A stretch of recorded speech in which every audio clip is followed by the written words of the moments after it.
Welcome to GK facts. स्वागत है आप सभी का आपके अपने यूट्यूब चैनल जीके फैक्ट्स में। डेट है आज की 1 अक्टूबर 2021 और जानेंगे आज के इंपॉर्टेंट करंट अफेयर्स को। साथ में हर क्वेश्चन के इंपॉर्टेंट पॉइंट्स को हम इस वीडियो में डिस्कस करेंगे। अच्छा, इस वीडियो की जो पीडीएफ फाइल का लिंक है वो नीचे डिस्क्रिप्शन बॉक्स में दिया हुआ है, तो वहाँ से आप पीडीएफ को डाउनलोड कर सकते हैं। हर बार की तरह इस बार भी आप वीडियो को एंड तक जरूर वॉच कीजिएगा, क्योंकि वीडियो के एंड में आपसे क्वेश्चन पूछा जाता है जिसका आंसर आपको कमेंट बॉक्स में कमेंट करके बताना होता है। साथ में जानेंगे आज के मोटिवेशन को भी। तो चलिए स्टार्ट करते हैं आज की क्लास और देखते हैं आज की क्लास का सबसे पहला क्वेश्चन। तो आज का जो फर्स्ट क्वेश्चन है वो है कि निम्न में से किस अंतरिक्ष एजेंसी ने हाल ही में शक्तिशाली सैटेलाइट लैंडसैट 9 लॉन्च किया है। तो अभी ये किस जो है एजेंसी के द्वारा, यानी कि अंतरिक्ष एजेंसी के द्वारा जो है ये अभी लॉन्च किया गया है। क्या है ये? एक सैटेलाइट है जिसका नाम है लैंडसैट जो 9 और इसको जो है ये लॉन्च किया गया है। ठीक है, लैंडसैट 9 ये सैटेलाइट है, इसे लॉन्च किया गया है। तो ये अभी किसके द्वारा ये जो किया गया है वो नासा के द्वारा किया गया है। ए ऑप्शन बिल्कुल राइट आंसर है। ठीक है, अमेरिका की अंतरिक्ष एजेंसी है नासा और इन्हीं के द्वारा जो है अभी ये सैटेलाइट जो है इसको लॉन्च किया गया है। देखिए ये जो लॉन्च करी गई है, अब इसका लॉन्च करने का उद्देश्य की अगर बात करें तो जो लैंडसैट 8 है, 8 के साथ ये हर 8 दिन में पूरे पृथ्वी की तस्वीर लेकर हमारे ग्रह के जो है सेहत पर निगरानी रखेगी। मतलब ग्रह किस तरीके से है, बाकी ग्रहों को किस तरीके से पृथ्वी से नुकसान है, क्या नहीं है, वो सब ये जो है डिटेल देगी। ठीक है, साथ ही में नासा ने छोटे सैटेलाइट की भी लॉन्चिंग इसके साथ साथ करी है। काफी छोटी छोटी सैटेलाइट भी जो है वो भी लॉन्च करी गई है। और वर्तमान में हमारी जो पृथ्वी है वो जलवायु परिवर्तन के खतरनाक प्रभाव को झेल रही है, तो इसीलिए इसको लॉन्च किया गया है। तो इसके ये कुछ उद्देश्य है जो आप जो है याद रखिएगा। क्लियर? तो ए ऑप्शन इसका बिल्कुल राइट आंसर है। नेक्स्ट क्वेश्चन है, केंद्रीय सरकार ने आयुध निर्माणी बोर्ड के 41 फैक्ट्रियों को कितने नए कॉरपोरेट इकाइयों में बांटने की घोषणा की है। तो अभी ये सरकार के द्वारा, केंद्र सरकार के द्वारा कितने कॉरपोरेट इकाइयों में बांटने की घोषणा करी गई है। तो ये की गई है टोटल 7 कॉरपोरेटों में बांटने की, यानी कि सी ऑप्शन इसका बिल्कुल राइट आंसर है। ठीक है, 7 कॉरपोरेट में जो है इकाइयों में बांटने की घोषणा करी गई है। किसको? आयुध निर्माणी बोर्ड के 41 फैक्ट्रियों को, याद रखिएगा। ठीक है, अब ये फैक्ट्रियां है क्या, यानी कि आयुध निर्माणी बोर्ड क्या होता है? देखिए ये जो बोर्ड है ये देश में हथियारों और सैन्य उपकरणों के प्रमुख उत्पादक हैं। ठीक है, याद रखिएगा क्या है ये, जो हमारे देश में जो हमारे सेना को जो हथियार दिए जाते हैं या पुलिस वालों को जो हथियार दिए जाते हैं, उन हथियारों और सैन्य उपकरणों के प्रमुख उत्पादक है ये बोर्ड। ठीक है, तो याद रखिएगा आयुध निर्माणी बोर्ड, जिसकी 41 फैक्ट्रियों को अभी 7 कॉर्पोरेट इकाइयों में बांटने की घोषणा केंद्र सरकार के द्वारा करी गई है। क्लियर हो गया? नेक्स्ट क्वेश्चन है, हाल ही में उत्तर प्रदेश के किस शहर में मिशन शक्ति चरण 3 के तहत निर्भया एक पहल कार्यक्रम की शुरुआत की गई है। तो अभी उत्तर प्रदेश के ये किस शहर में करी गई है? ये की गई है उत्तर प्रदेश के लखनऊ शहर में, यानी कि ऑप्शन जो इसका बी है वो बिल्कुल राइट आंसर है। उत्तर प्रदेश का जो लखनऊ शहर है वहां पर इस मिशन शक्ति चरण 3 के तहत निर्भया एक पहल कार्यक्रम शुरुआत करा गया है। और ये जो शुरुआत करी गई है ये उत्तर प्रदेश के मुख्यमंत्री हैं योगी आदित्यनाथ जी, उनके द्वारा करी गई है। अब इसको शुरू करने का उद्देश्य की बात करें तो देखिए ये जो मिशन है शक्ति अभियान के तहत यूपी में महिला पिंक बूथ, क्या यूपी में महिला पिंक बूथ स्थापित किया गया है। ठीक है, याद रखिएगा इस मिशन शक्ति अभियान के तहत जो है यूपी में महिला पिंक बूथ स्थापित किया गया है, यानी कि मिशन शक्ति चरण का जो तीसरा है और जो चला मिशन शक्ति है उसके तहत पिंक बूथ जो है उसको स्थापित किया गया है। ठीक है, वहीं प्रदेश के सभी थानों में महिलाओं के लिए हेल्पलाइन डेस्क स्थापित किया गया है। ठीक, तो यही इस कार्यक्रम को शुरुआत करने का उद्देश्य है, याद रखिएगा, और योगी आदित्यनाथ जी के द्वारा जो है इसको शुरू करा गया है। क्लियर? अच्छा, बात उत्तर प्रदेश की करें क्योंकि उत्तर प्रदेश के लखनऊ शहर में हुआ है, तो देखिए ये है उत्तर प्रदेश के बारे में कुछ इंपोर्टेंट पॉइंट्स। जिन पॉइंट्स को जानते हैं वो आप मेरे साथ रिवीजन जरूर कीजिएगा और न्यूज़ 10 हर पॉइंट्स को ध्यान से सुनेगा ताकि आप भी जो है नेक्स्ट डे रिवीजन कर सकें। क्लियर? राज्य सरकार ने इलेक्ट्रॉनिक पार्क स्थापित करने की अभी यहां घोषणा करी है। राज्य की सरकार ने भारतीय कुश्ती को 2032 ओलंपिक तक गोद लिया है। राज्य सरकार ने आतंकवादी रोधी दस्ता परीक्षण जो है यहां पर केंद्र स्थापित करेगी। प्रधानमंत्री नरेंद्र मोदी ने उज्ज्वला योजना 2.0 लॉन्च करा है उत्तर प्रदेश के अंदर ही। राज्य सरकार ने सभी पंचायतों में पंचायती सचिवालय स्थापित करने का निर्णय लिया है। और वहीं राज्य सरकार ने कोरोना के अनाथ हुए बच्चों के लिए जो है अभी बाल सेवा योजना, क्या बाल सेवा योजना का शुभारंभ किया है। वहीं राज्य ने जनसंख्या नीति 2021-30 की घोषणा भी करी है। तो करंट से उत्तर प्रदेश के बारे में पॉइंट्स इंपोर्टेंट है, आप रिवीजन करते रहिएगा। मैप में बात करें तो आप ये मैप में देख सकते हैं उत्तर प्रदेश, ये जो पूरा इलाका है ये उत्तर प्रदेश का है। ठीक है, 3 लैंग्वेज यहाँ पर यूज करी जाती है, एक हिंदी है, उर्दू है और भोजपुरी है। वहीं उत्तर प्रदेश राजधानी लखनऊ है। आनंदीबेन पटेल यहाँ के राज्यपाल है। मुख्यमंत्री योगी आदित्यनाथ जी, 31 सीटें यहाँ पर जो है राज्यसभा की, 80 सीटें यहाँ लोकसभा में और 403 सीटें विधानसभा के अंदर है। क्लियर है, याद रखिएगा। नेक्स्ट क्वेश्चन है, किस मंत्रालय ने वरिष्ठ नागरिकों के लिए भारत की पहली Akhil Bharatiya helpline Elder line शुरू की है? तो एल्डर लाइन ये अभी किस मंत्रालय के द्वारा जो है शुरू करा गया है, जो कि वरिष्ठ नागरिकों के लिए है। ये जो शुरू करा गया है वो सामाजिक न्याय और अधिकारिता मंत्रालय के द्वारा जो है किया गया है। ठीक है, डी ऑप्शन बिल्कुल राइट आंसर है। सामाजिक न्याय और अधिकारिता मंत्रालय जो है उनके द्वारा ये वरिष्ठ नागरिकों के लिए क्या हुआ है, पहला Akhil Bharatiya helpline Elder line जो है शुरू किया गया है। अब देखिए एक चीज याद रखिएगा, आगे काम आएगा, आप भी लोगों को बताइएगा, जो वरिष्ठ नागरिक होते हैं उनको बताइएगा। ठीक है, और आपको भी काम आएगा, आगे भी आप इस चीज को पहुंचाएगा कि इसमें जो है एक टोल फ्री नंबर दिया गया है जो कि है 1456 ठीक है, 14567 याद रखिएगा, 14,567 ये नंबर आप याद रखिएगा, काम आएगा आगे। ठीक, वहीं ये वरिष्ठ नागरिकों और उनके सामने आने वाले चुनौतियों और समस्याओं में सहायता प्रदान करेगा। क्लियर हो गया, तो इसका डी ऑप्शन बिल्कुल राइट आंसर है, याद रखिएगा। नेक्स्ट क्वेश्चन है, हाल ही में किसने भारत में कैंसर के मामले पर डाटा प्रदान करने वाली अस्पताल आधारित कैंसर रजिस्ट्रियों की जो है अभी रिपोर्ट जारी करी है? तो ये किसने करी है अभी? तो ये जो की गई है वो Indian council of medical research के द्वारा करी गई है। ध्यान से समझिएगा, क्वेश्चन थोड़ा डिफिकल्ट है।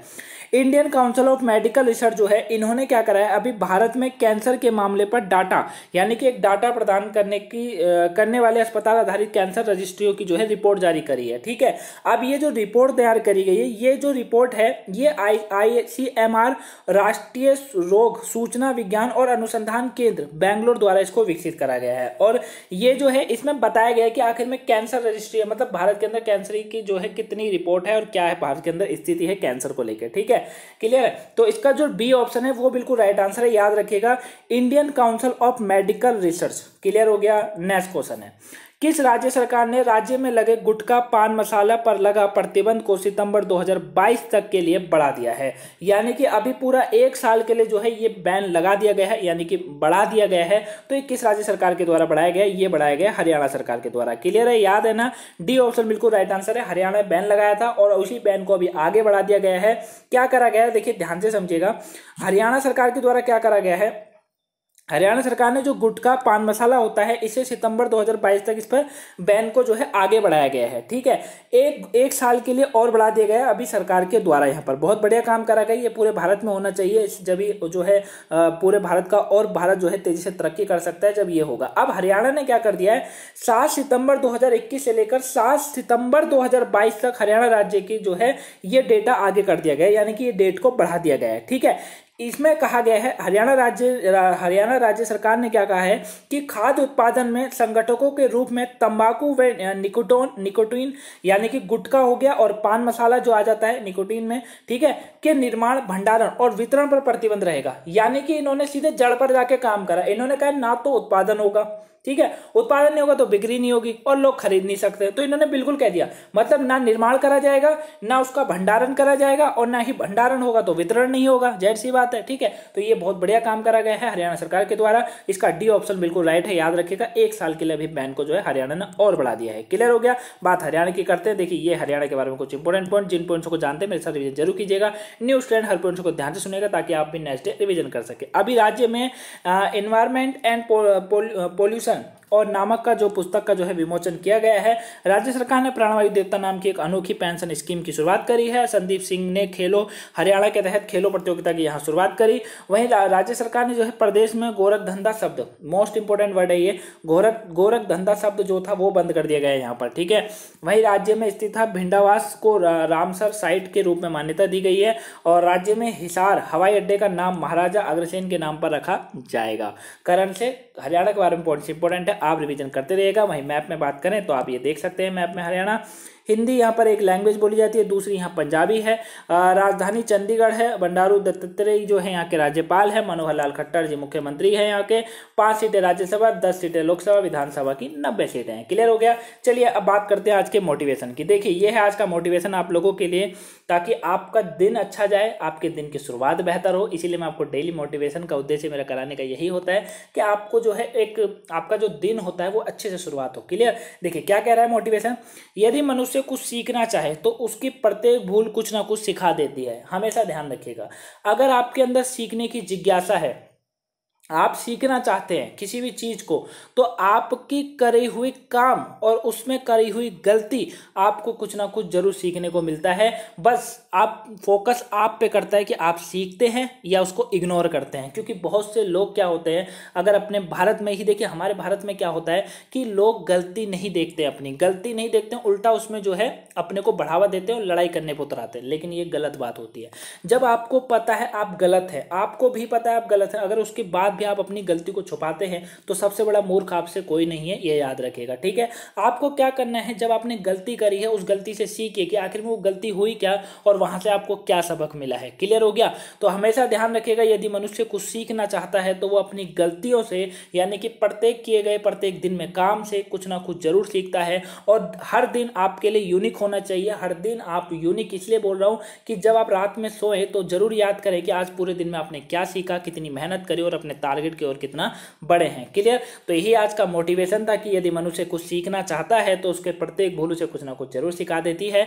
बस सीखने वाला मनुष्य होना चाहिए। क्लियर। यही आज का मोटिवेशन था। कैसा लगा है प्लीज कमेंट बॉक्स में बताएगा जरूर। पसंद आया तो वीडियो को लाइक कर दीजिएगा गाइस। अगर आप चैनल पर नए हैं तो सब्सक्राइब जरूर कर लीजिए। और गाइस आप वीडियो को शेयर करना ना भूलिएगा प्लीज, ज्यादा से ज्यादा वीडियो को शेयर जरूर कर दीजिएगा। क्लियर। ये आपके सभी एग्जाम के लिए इंपॉर्टेंट करंट अफेयर्स है, बस आप वीडियो को शेयर जरूर कर दीजिएगा। और अगर आपने हमको यानी कि जीके फैक्ट फैमिली को फेसबुक पे, इंस्टाग्राम पे फॉलो नहीं करा है, लिंक डिस्क्रिप्शन बॉक्स में, वहां से आप फॉलो कर सकते हैं। नेक्स्ट क्वेश्चन है आज का, हाल ही में किसने सशक्त विवाद निवारण तंत्र के गठन को मंजूरी दे दी है? तो अभी ये किसके द्वारा जो है मंजूरी दी गई है?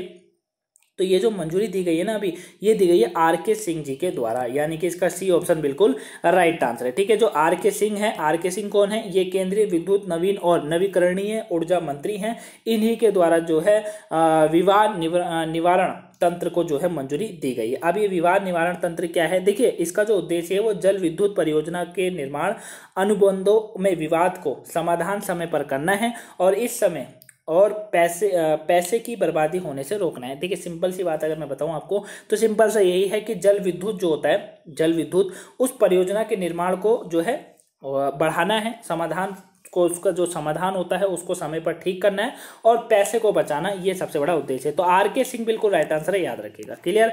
नेक्स्ट है, प्रधानमंत्री नरेंद्र मोदी ने भारतीय कृषि अनुसंधान परिषद द्वारा विकसित कितनी विशेष गुणों वाली फसल किस्मों को राष्ट्र को समर्पित किया है? तो अभी ये जो टोटल किया गया है वो 35 किया गया है। इसका ऑप्शन ए बिल्कुल राइट आंसर है।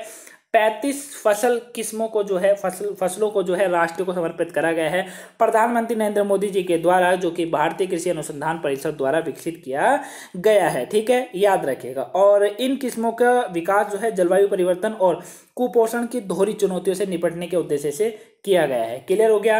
नेक्स्ट क्वेश्चन है आज का, निम्न में से किस राज्य के वन विभाग ने राज्य के पहले पामेटम का उद्घाटन किया है? इसके ऊपर 2 बजे कल मैं आपको वीडियो दे चुका हूं, अगर नहीं देखी हो तो प्लीज वॉच कर लीजिएगा। इंपॉर्टेंट है, आपके एग्जाम के पॉइंट ऑफ व्यू से भी और इंटरव्यू में भी काम आएगा। ठीक है। तो अभी ये जो वन विभाग है ये किस राज्य का? तो इसका जो आंसर क्या है? सी, उत्तराखंड बिल्कुल राइट आंसर है। ठीक है, उत्तराखंड क्या है इसका? बिल्कुल राइट आंसर है। अच्छा, उत्तराखंड ने जो है उत्तराखंड के पहला जो वन विभाग है उन्होंने राज्य के पहले पामेटम का जो है यहाँ पर किया है। मैंने आपको उसमें अच्छे से बताया था कि आखिर में पामेटम है क्या। क्लियर। यह पामेटम जो है उत्तर भारत में सबसे बड़ा है, ये मैंने आपको उसमें समझाया था। और इसमें जो है ताड़ की 110 प्रजातियां शामिल है। कितनी? माफ कीजिएगा गाइस, ताड़ की 110 प्रजातियां जो है इसमें शामिल हैं और वहीं इसे 3 एकड़ के क्षेत्र में स्थापित किया गया है। कितने में? 3 एकड़ क्षेत्र में इसको स्थापित किया गया है और ये मैंने आपको बताया था कि ये इंपॉर्टेंट पॉइंट्स है। क्लियर। तो आप इन पॉइंट्सों को रिवीजन एक बार फिर करते रहिएगा। तो उत्तराखंड इसका राइट आंसर है। नेक्स्ट क्वेश्चन है, नागरिक उड्डयन महानिदेशालय ने अंतर्राष्ट्रीय वाणिज्यिक उड़ानों की आवाजाही प्रतिबंध को कब तक के लिए अभी बढ़ा दिया है? तो ये जो अभी बढ़ाया गया है वो 31 अक्टूबर तक के लिए और बढ़ा दिया गया है, यानी कि ए ऑप्शन इसका बिल्कुल बिल्कुल राइट आंसर है। ठीक है, 31 अक्टूबर 2021 के लिए जो है आवाजाही पर प्रतिबंध को और बढ़ा दिया गया है। अंतर्राष्ट्रीय वाणिज्यिक उड़ानों को नागरिक उड्डयन महानिदेशालय का ये निर्देशालय यानी कि निर्देश है। ठीक है, याद रखिएगा, इंपॉर्टेंस है। क्लियर हो गया। नेक्स्ट क्वेश्चन है, इंग्लैंड के विश्व विजेता टीम के किस फुटबॉलर का 83 वर्ष की उम्र में अभी निधन हो गया है? तो ये जो थे वो थे रोजर हंट, इनका जो है अभी निधन हो गया है। बी ऑप्शन बिल्कुल राइट आंसर है। विश्व विजेता टीम थी इंग्लैंड की फुटबॉल टीम और 83 वर्ष की उम्र में जो है अभी इनका निधन हो गया है, याद रखिएगा, रोजर हंट। नेक्स्ट क्वेश्चन, हाल ही में अंतर्राष्ट्रीय अनुवाद दिवस विश्व भर में कब मनाया जाता है? तो ये जो है हर साल 30 सितंबर को मनाया जाता है। इसका ऑप्शन बी बिल्कुल राइट आंसर है। 30 सितंबर को जो है अंतर्राष्ट्रीय अनुवाद दिवस जो है ये मनाया जाता है। अब मनाने के उद्देश्य की बात करें तो यह दिवस सेंट जोरम के पर्व पर मनाया जाता है, जो बाइबल अनुवाद जिसका अनुवादों के संरक्षक संत माना जाता है। याद है क्या आपको, जानते हैं क्या आप सेंट जोरम को, माफ कीजिएगा सेंट जेरोम नाम है उनका, सेंट जेरोम के पर्व पर मनाया जाता है। अब सेंट जेरोम जो थे वो बाइबल अनुवादक यानी कि बाइबल का उन्होंने अनुवाद किया था और अनुवादकों के संरक्षक संत माने जाते थे वो। ठीक है, उन्हीं की याद में जो है ये 30 सितंबर को अंतर्राष्ट्रीय अनुवाद दिवस मनाया जाता है, याद रखिएगा। चलिए कल के क्वेश्चन के आंसर की बात करें तो कल का क्वेश्चन था आप लोगों के लिए कि कौन सा देश है जिसने समलैंगी विवाह को कानूनी मान्यता दे दी है और पश्चिमी यूरोप का अंतिम देशों में से एक बन गया है? तो स्विट्जरलैंड बिल्कुल राइट आंसर था। सी ऑप्शन बिल्कुल राइट था। ऑलमोस्ट सभी के आंसर जो थे वो बिल्कुल राइट थे। आज का क्वेश्चन आप लोगों के लिए, हाल ही में हरदीप सिंह पुरी नई दिल्ली में स्वच्छ सर्वेक्षण का कौन सा संस्करण जारी किया है? तो इन्होंने कौन सा संस्करण ये जारी किया है? आंसर आप मुझे इसका जो है कहाँ बताएंगे? कमेंट बॉक्स में कमेंट करके जरूर बताएगा। तो ये थी आज की इंपोर्टेंस करंट अफेयर्स की क्लास। आई होप आपको वीडियो पसंद आई होगी। वीडियो पसंद आई है तो लाइक करिए, चैनल पर नए हैं सब्सक्राइब जरूर कर लीजिएगा गाइस, और वीडियो को शेयर करना ना भूलिएगा, ज़्यादा वीडियो को शेयर जरूर कर दीजिएगा। चलिए मिलेंगे नेक्स्ट वीडियो में। Have a nice day. Thank you for watching guys, thank you for watching.